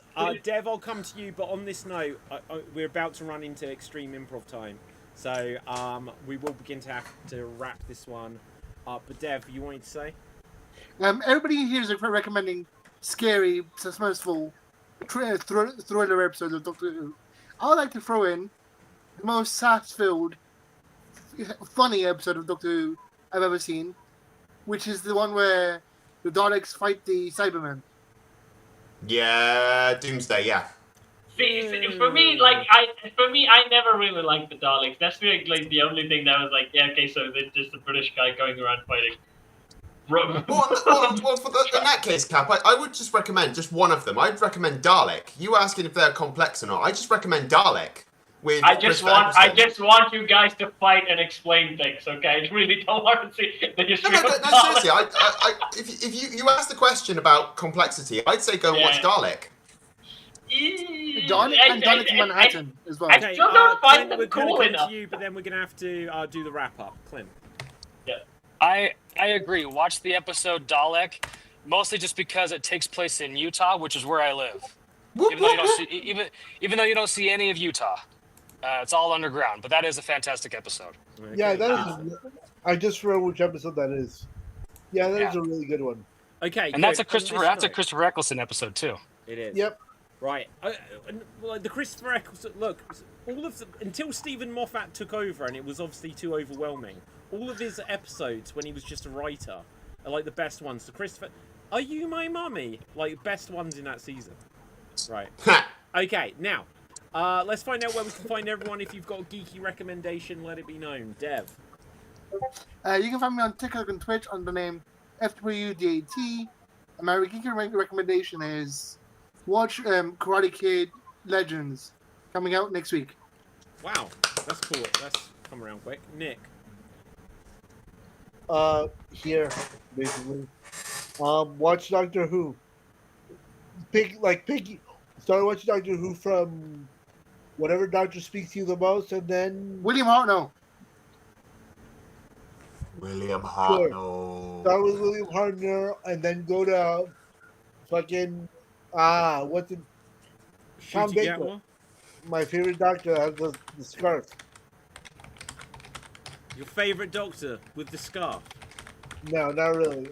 What? Right. Anyway, Clint, where can the people find you? You can find me on Instagram at bub BUB _ rub RUBB, and you can also follow my improv account, which is the _improv _garage. Awesome. Do you have a geeky recommendation? Watch. I don't know if this is really geeky, but watch Dexter. If you haven't watched Dexter, watch it, and if you have, rewatch it. I have. For the last 2 years, I've been trying to speak about Dexter. No one has seen it. I've been watching Dexter. No, I've been watching Dexter with my kid. Yeah. He's the little kid in the lab, right? Yeah. There you go. Okay, right. I want your son's reaction after he finishes season 1. If he's going to give the same reaction that I gave to David after I thought. Cap, I want to see your reaction when you finish season 4. Right, Cap, where can the people find you? You can find me on Sword Beats, where I sing, I dance, I throw myself in a bucket, and I work with puppets. And recently, I did a sketch where Mufasa and Scar tackles the 100 men versus 1 gorilla. And I have to recommend that because Dave is a voice actor in it, and he does a really mean Lance Eckerson voice impersonation. It's really good. Go check that out. So here's my question. Throwing it back to Doctor Who. Could 100 Doctor Who's fight a Dalek? Yes. Yes. You only need 1 doctor, or like 13 or something. Or all 12 of them, right? All 12 of them, they said, right? So 13. Where was the fugitive then? Right, anyway, Dave. You can find me here on Xstreamed on various shows, and check out my YouTube channel, Dave MC Gaming, where I play video games and I talk bollocks to everybody or during a live stream. And check out this is my recommendation, check out my recent video I did with Cap on my channel, where we talk Assassin's Creed, where we chat who's our favourite assassin, who's our least favourite. Just go and check it out. We had a good time doing that show. I can recommend that. It was awesome, actually. Okay. Right, for me, my name is what David. What you guys got? That was me. Okay, good. Right, now, my name is David Postansky. You can find me on Facebook, Instagram, and Twitter at David Postansky, spelled Pustansky. You can also get any of my books, including the recently released Extreme Improv 2, Bigger Book of Improv Games, and I might have another book out very, very soon. But it's something completely different, but details on that will be sooner rather It's than a later. Geek Battle book. It's a Geek Battle book. Time will tell. Chapter 1, How to Enrage Dave MC. So I run an improv jam out of my garage, which is why I have my Instagram as the Improv Garage. And on my most recent jam, I brought out your book, David, and I said, choose a game, we'll workshop it, and we'll play it. So your book was involved in the most recent improv jam I did. Well, that's awesome to hear. I like that it does get around, and so hopefully people find that useful. So my only other recommendation is check out my Geek Battle channel and check out my Geek Battle gaming channel because I've got some big videos that I've been working on which have had a little pause, but they should be starting to flow out soon. So with that, until next time, stay safe.